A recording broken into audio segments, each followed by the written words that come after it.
भगवान के दो द्वारपाल हैं, जय और विजय। द्वारपाल हरि के प्रिय दो, जय और विजय जान सबको। एक बार सनकादिक ऋषि भगवान के दर्शन करने के लिए वैकुंठ धाम पधारे। ये दोनों भगवान के बाहर दरवाजे में ड्योढ़ी पर खड़े रहते थे। सनकादिक ऋषियों को आता देख इन्होंने भगवान के दर्शन करने से उनको मना कर दिया, रोक दिया। अभी तो भगवान पूजन में थे, ध्यान में थे। फिर भी भगवान की लीला ऐसी हुई कि सनकादिक ऋषियों ने उनको श्राप दिया और वो दोनों दैत्य के रूप में अवतरित हुए। कश्यप ऋषि की पत्नी है दिति और अदिति। कश्यप ऋषि की दो पत्नियां हैं, एक दिति और एक अदिति। तो माता दिति से दैत्यों का जन्म होगा और अदिति से देवताओं का। देवता और दैत्य दोनों एक ही पिता की संतान हैं,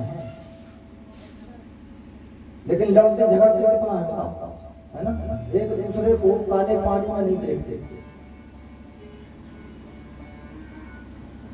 जबकि तमाम सदग्रंथों में केवल एक ही बात भरी पड़ी है कि सबको मिलके रहना चाहिए, प्रेम से रहो, बड़ों का सम्मान करो, माता पिता की सेवा करो। महिलाओं के लिए, स्त्रियों के लिए और विशेष नियम बताए हैं। क्यों? क्योंकि वो जिस घर में पैदा होती हैं उस घर का सम्मान, और जिस घर विवाह करके जाते हैं उस घर का सम्मान। पुत्री पवित्र किए कुल दो। कोई तो तुमको बढ़िया ब्याह करके ले आया कि चलो भाई हमारे घर अच्छी बहू आए, सेवा करेगा। अब बहू आकर के घर में रोज महाभारत मचाना शुरू कर दिया, कैसे काम चलेगा? सबको चाहिए कि एक दूसरे की सेवा करें, बड़ों का सम्मान करते रहें।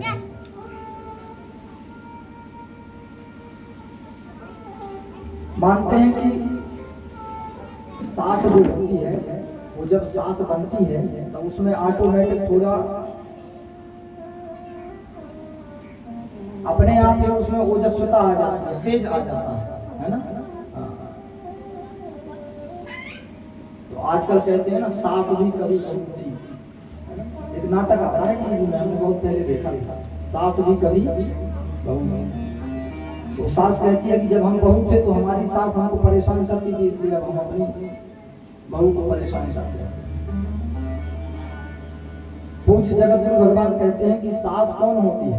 आप लोग जानते हैं सास कौन होती है? सास का मतलब पता है? नहीं है पता, इनको नहीं है पता है ना?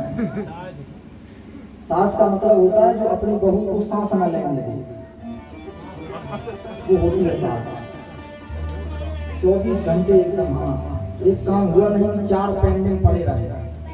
एक हो गया है, उसके पहले 4 काम और बता दे, वो होती है सास। समझो, एक पत्थर होता है, उस पत्थर में हजारों लाखों बार छेनी और हथौड़े से प्रहार किया जाता है।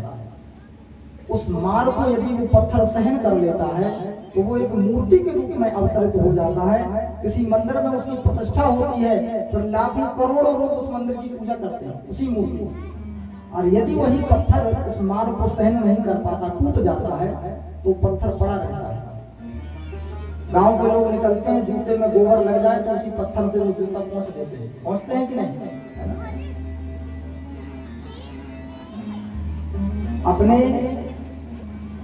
बड़े बुजुर्गों की बातों का बुरा न मानते हुए उनसे अपने जीवन में सीख लेनी चाहिए। आज अगर हमने उनसे सीख लिया तो हम उसी मूर्ति की तरह निखर के सामने आ जाएंगे और फिर जीवन पर्यंत हमारी पूजा होती रहेगी। कर्म ही तो पूजा है। कर्म हमारे अच्छे रहे, हमने सेवा की, तो आगे भविष्य में हमारी सेवा करने वाला कोई मिलेगा। जहां हमने अंग्रेजी बोलना शुरू किया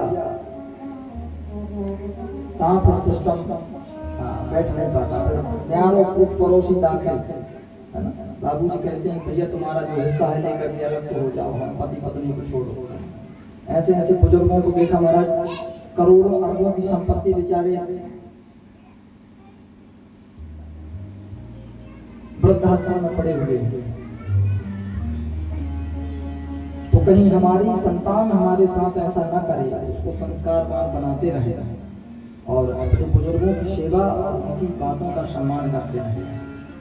इसी में सबकी भलाई है।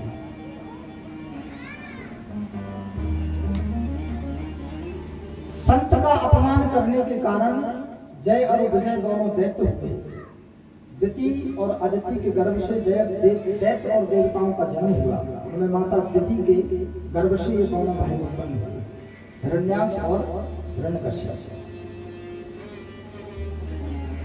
भगवान वराह जब पृथ्वी को लेकर के आए तो बड़ा भयंकर युद्ध हिरण्याक्ष और भगवान वराह में हुआ।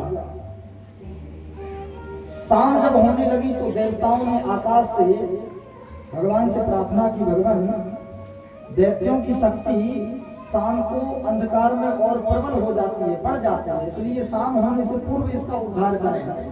तो भगवान को कर्तुम अकर्तुम अन्यथा ऐसा कर्तुम, भगवान कुछ भी कर सकते हैं और कभी भी कर सकते हैं। वो तो खेल खेल रहे थे, समय निकल रहा था। एक जोर से तमाचा भगवान ने मारा। एक तमाचा पड़ते ही उसके शरीर से प्राण पखेरु उड़ गए और दोनों आंखों को खोल करके वो पृथ्वी पर पड़ा हुआ है। अब देवता धीरे से आकाश मंडल से उतर के नीचे आ गया। भगवान की दिव्य देवताओं ने प्रार्थना की। भगवान सब देवताओं को अभय प्रदान करके पृथ्वी को जल के ऊपर स्थापित करके और इस संसार से अपने धराधाम के लिए पधारे। गुरु भक्त वत्सल भगवान की जय। उसके उपरांत एक ब्रह्मा जी की कथा और आती है कि ब्रह्मा जी की मानसिक पुत्री है श्री सरस्वती जी। कैलाश पर्वत पे एक सभा लगी हुई थी, सब देवी देवता अपने अपने वाहन से पधारे थे। भगवान श्री नारायण गरुड़ से पधारे और ये भी पधारे हुए थे ब्रह्मा जी इत्यादि। गरुड़ जी एक गरुड़ पक्षिणी पर मोहित हो गए तो ब्रह्मा जी ने उनका मजाक बना दिया। शर्म नहीं आती, तुम एक भगवान के वाहन होकर के एक साधारण सी गरुड़ पक्षिणी के ऊपर इतने मोहित हो रहे हो। उन्होंने श्राप दे दिया कि आप भी अपनी पुत्री पर मोहित होंगे। उसके फलस्वरूप ब्रह्मा जी जब सरस्वती जी के ऊपर मोहित हुए तो लज्जावश उनके शरीर का दो भाग हुआ और एक भाग से एक पुरुष और एक भाग से एक स्त्री का जन्म हुआ। वही दोनों मनु शतरूपा के अवतरित हुए और उन्हीं मनु और शतरूपा से जितना संपूर्ण संसार आप देख रहे हैं, जितने लोग हैं, सब मनु और शतरूपा की ही संतान है। बाद में फिर ऋषियों ने परंपरा बनाई, वर्ण परंपरा। ब्राह्मण, क्षत्रिय, वैश्य और शूद्र, ये चार वर्ण बना दिए गए कि सबकी व्यवस्था बनी रही। इन्हीं क्रम में चार पीठों की रचना हुई, जिसमें चार शंकराचार्य होते हैं। दक्षिण, पूर्व, उत्तर, पश्चिम, इन पीठों की रचना हुई, इनसे उनको संचालित किया जाता है। बशर्ते हम और आप जितने भी लोग हैं वो सब पूज्य महाराज मनु की ही संतान है। भगवान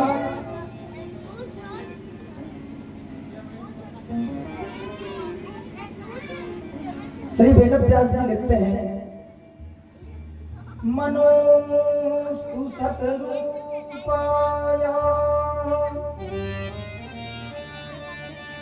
त्रिस्ता कन्याश्च जगिरे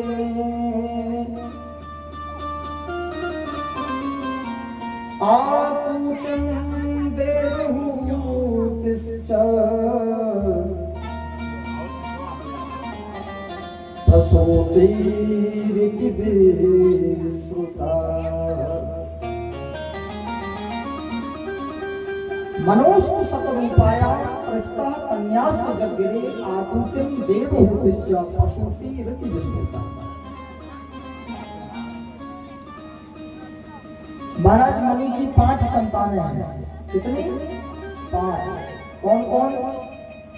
आकृति, देवहूति और प्रसूति, 3 बेटियां हैं और प्रियव्रत और उत्तानपाद, ये 2 पुत्र हैं।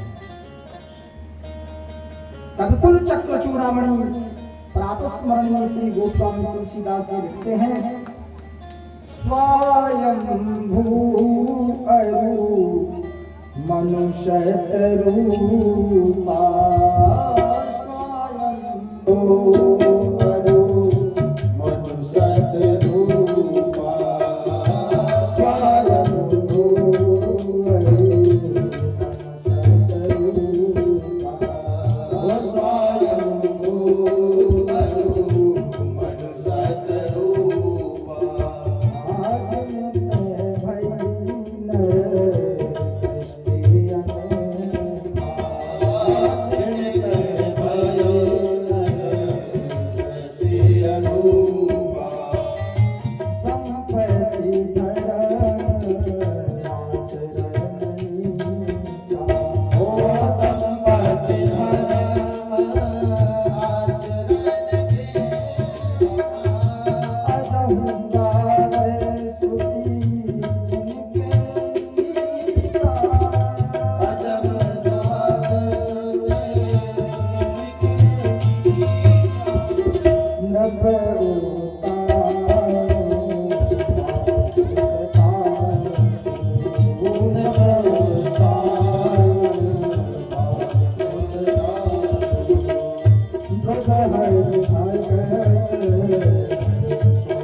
स्वयंभू मनु की 5 संतानों का वर्णन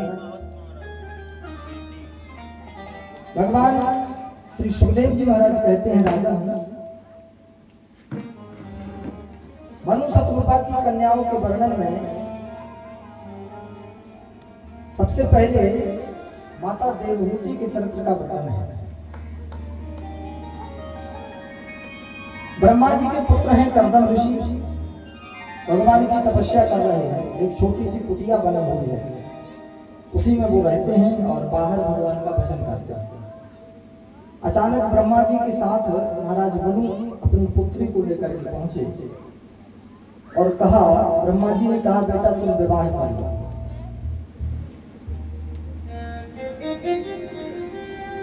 धन्य है वो पिता जिसकी संतान उसके सामने खड़ी होकर के उससे पूछती है कि पिताजी हम आपके लिए क्या कर सकते हैं, आपका क्या आदेश है।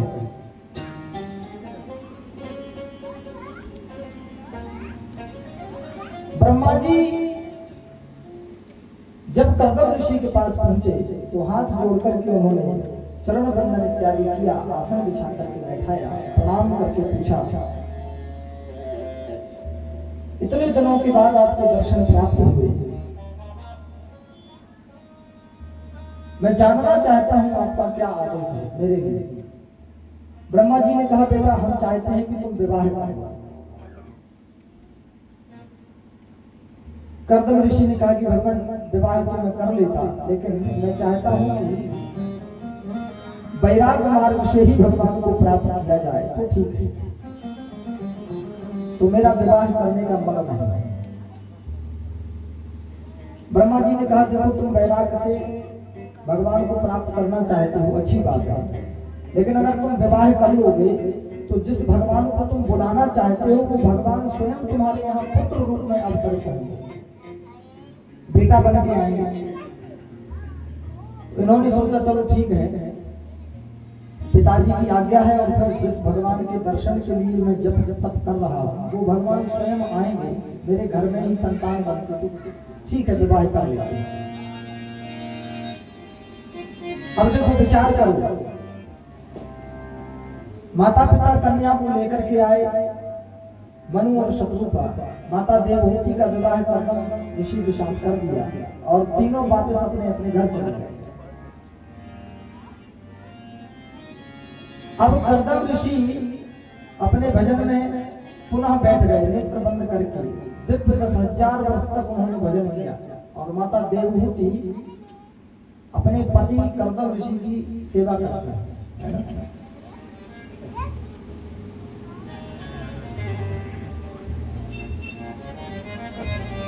उसी छोटी सी कुटिया में माता देवहूति भी रात्रि में शयन करती हैं, निवास करती हैं। उसी में एक जगह चूहों के बिल बने हुए हैं, कहीं सांप रहता है, कहीं मेंढक रहते हैं, तमाम प्रकार के जीव जंतु उसी एक छोटी सी कुटिया में,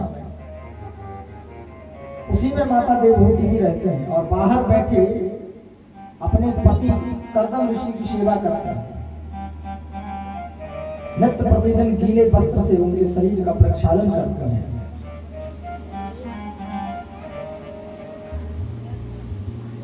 दस 10,000 वर्ष के बाद जब कर्दम ऋषि की तपस्या पूर्ण हुई और उन्होंने नेत्र खोले, सामने एक निर्बल और दुर्बल स्त्री को खड़े देखा तो उन्होंने पूछा देवी आप कौन हैं?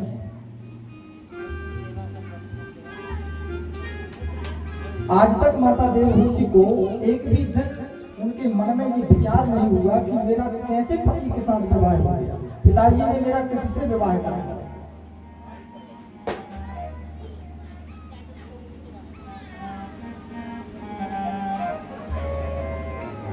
पूज्य गुरुदेव भगवान कहते हैं कि स्त्री को भगवत भजन करने से पूर्व का जो धर्म है वो ये है कि वो अपने परिवार जनों की सेवा करे, उसमें भी विशेष रूप से अपने माता पिता और अपने पति बच्चों का लालन पालन, उसका सबसे बड़ा धर्म है। एक ही धर्म एक व्रत नियम काय वचन मन पति पद पर। उसके बाद आप मंदिर जाएं, उसके बाद आप शंकर जी की पूजा करें, उसके बाद आप कोई व्रत करें। अब पता चले प्रदीप शास्त्री जी ने कह दिया एक लोटा जल हर समस्या का हल है ना, तो रोज शंकर जी को जल चढ़ाने, स्नान ध्यान किया, बढ़िया वस्त्राभूषण पहने और जल लेकर पहुंच गए मंदिर। तो शंकर जी तो प्रसन्न हो गए, लेकिन जो घर में शंकर जी है उसको ड्यूटी पे जाना है ना, उसको आपने नाश्ता नहीं बनाया, उसका भोजन तैयार नहीं हुआ, तो जो घर में शंकर जी है पहले उसको खिलाओ पिलाओ है ना, उसका समय से टिफिन तैयार करो, भोजन बनाओ, नाश्ता बनाओ। वो जब घर अपने घर से काम के लिए निकल जाए तब दिन भर पड़ा है, जाओ पूजा सेवा करो। लेकिन पहला नियम एक ही धर्म एक व्रत नियम। उसी पद्धति पर माता देवहूति 10,000 वर्ष तक सेवा करती रही।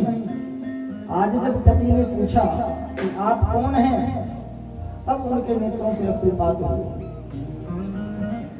जिनकी सेवा में 10,000 वर्ष से कर रही थी। महाराज मेरे पिता मेरा विवाह आपसे करके गए हैं और जिस दिन विवाह हुआ उसके दूसरे दिन से ही आप भगवत भजन में लगे हुए। ओ याद आया श्री कर्दम ऋषि को, बोले देवी आप तो बहुत दुबली हो गई हैं। ठीक है, इस कुटिया के पीछे एक जलाशय बना हुआ है, आप उसमें जाकर के स्नान करके आए। कर्दम जी ने आदेश दिया।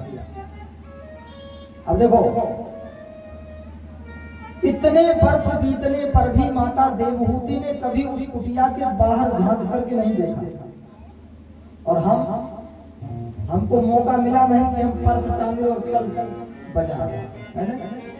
5 मिनट का समय मिला नहीं, मोबाइल उठाया, पर्स लिया और उसमें पैसा रख के और सीता रहा, है ना। I am go to market, बाजार चले गए। आज माता देवहूति उस जलाशय के पास जब जा रही हैं तो वो देख रही हैं कि उस जलाशय के पास में एक शेर पानी पी रहा है, उसी के ठीक बगल में खड़े होकर के एक गाय भी पानी पी रही है। कितना प्रभाव उस संत की तपस्या का। जिस गाय को देखते ही सिंह उस पर झपट पड़ता है, वह हिंसक पशु शेर और गाय दोनों उस तपस्या के बल पर एक ही घाट पर खड़े होकर के पानी पी रहे थे।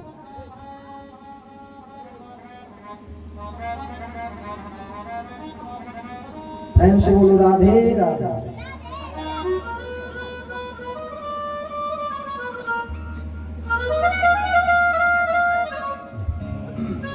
और जोर से बोलेंगे राधे राधे।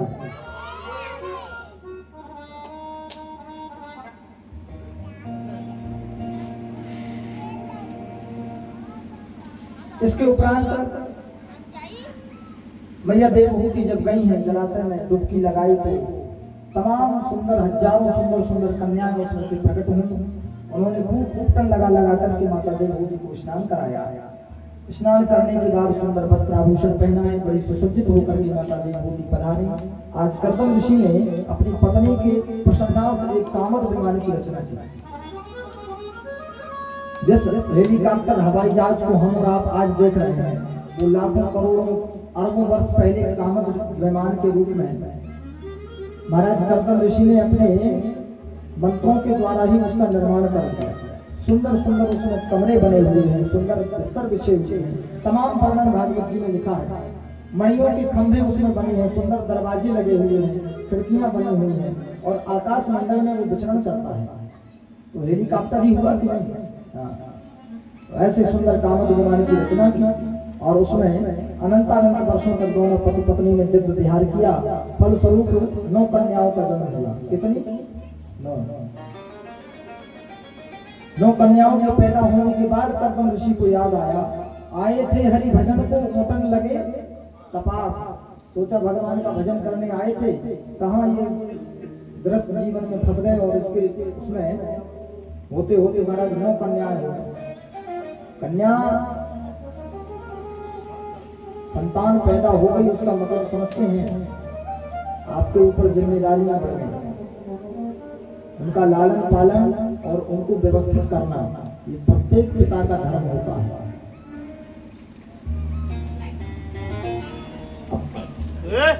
संतान हो जाए उसके बाद फिर माता पिता कहें कि बेटा हमारे पास कुछ है ही नहीं, उस संतान को व्यवस्थित करना भी माता पिता का कर्तव्य है। उसको व्यवस्थित करना चाहिए। अपना कमंडल उठाया, जंगल की तरफ जाने लगे कर्दम ऋषि। तो माता देवहूति ने हाथ जोड़ करके कहा, भगवान पिता का धर्म है कि कन्याओं का विवाह तो कम से कम करेगा। और विचार करो कि ये कन्याएं सब अपने अपने घर चली जाएंगे तो पराया धन है। आप चले जाओगे, मैं किसके सहारे रहूंगा। और फिर आपको याद नहीं आपके पिता श्री ब्रह्मा जी ने क्या कहा था कि भगवान स्वयं आपके यहाँ पुत्र बन करके आए। याद आ गया तो कुछ समय फिर रुके। तो पूज्य कर्दम ऋषि ने अपनी 9 कन्याओं का विवाह भी किया और 10वीं संतान के रूप में पूज्य कपिल ऋषि का जन्म उनके घर में हुआ। बोलिए कपिल भगवान की। भगवान कपिल को एक सुंदर सी आसन पर बैठा करके माता देवहूति ने उनका पूजन किया। भगवान तो वैसे ही बच्चों में ईश्वर का साक्षात निवास होता है, ये सब जानते हैं। छोटे छोटे बालक जो होते हैं वो साक्षात परमात्मा की प्रतिमूर्ति होते हैं। घर में अगर बच्चे छोटे छोटे हैं और वो उधम कर रहे हैं तो उनको करने दिया जाए, है ना। पूज्य पूज्य गुरुदेव भगवान कहते हैं जिन घरों की दीवारों में पेन और पेंसिल न चले हो, जिनमें तमाम प्रकार की चित्रकारी न बनी हो, समझो उस घर में बच्चों के लिए बहुत डांट करके रखा जाता है। घर तो वो है जहाँ छोटे छोटे बच्चे हों और कमरे की सारी दीवारों पे रंग बिरंगे पेन से कुछ ना कुछ उन्होंने लाइनें फाइनें खींच के तमाम दीवारों को खराब कर दिया होगा। उस घर में बच्चों को स्वतंत्रता रहती है, होना भी यही चाहिए। भगवान कर्दम ऋषि भी चले गए तपस्या के लिए। माता देवहूति ने एक सुंदर सी चौकी पर भगवान कपिल को बैठाया, हाथ जोड़कर प्रार्थना की, भगवान मैं जानती हूँ कि मैं आपकी माँ हूँ इस संबंध में, लेकिन मुझे ये भी पता है कि आप ईश्वर हैं। तो मैं जानना चाहती हूँ कि प्रत्येक मानव के मोक्ष का उपाय क्या है। व्यक्ति को अपने मोक्ष के लिए समय कब निर्धारित करना चाहिए। अगर कोई व्यक्ति दुष्ट प्रवृत्ति का है तो क्या उसका कल्याण नहीं होगा। संतान तो सब भगवान की ही है, सबको भगवान ने बनाया है, कोई अच्छा है तो कोई बुरा है। लोगों के मन में प्रश्न रहता है भगवान कि हम अच्छा काम करते हैं फिर भी हमको फल अच्छा नहीं मिलता, और बहुत लोग हैं जो बहुत बुरे काम करते हैं उनको उसका फल भी अच्छा मिल जाता है। बहुत आगे बढ़ रहा है। एक महात्मा जी से एक साधक ने पूछा, महाराज मैंने देखा कि एक गाय दलदल में फंसी हुई थी, वहां से एक चोर निकला, उसने उस गाय को नहीं निकाला और बल्कि उस गाय के ऊपर पैर रख के तो उस दलदल को पार करके आगे गया तो उसको एक थैले में तमाम स्वर्ण की असरफियां मिली, सोने के सिक्के मिले उस चोर को। ठीक उसके बाद एक महात्मा जी आए, उन्होंने बहुत बल लगा करके उस गाय को उस दलदल से निकाला। गाय को निकालने के बाद जब महात्मा जी आगे बढ़े तो एक पत्थर से टकरा करके जब उनको चोट लगी तो गिरने से उनका पैर टूट गया। आखिर गुरुदेव मैं जानना चाहता हूं कि कार्य के कारण भी फल का विधान क्यों अलग होता है। गुरुदेव भगवान कहते हैं यदि वो चोर उस गाय को दलदल से निकालने के बाद आगे बढ़ता तो उसको वो एक थैली में जो मिली थी वो एक थैली नहीं 1000 थैले भर के उसको स्वर्ण असरफियां प्राप्त होती। वो उसके भाग्य में था लेकिन उसने कर्म नहीं किया तो उसको उतना नहीं मिल पाया, कम मिला। और जो महात्मा जिसने गाय को दलदल से निकाला उसकी तो कुछ समय बाद मृत्यु होने वाली थी, लेकिन वो मृत्यु भी मात्र पैर टूटने से ही समाप्त हो गई। केवल पैर ही टूटा, मरे नहीं।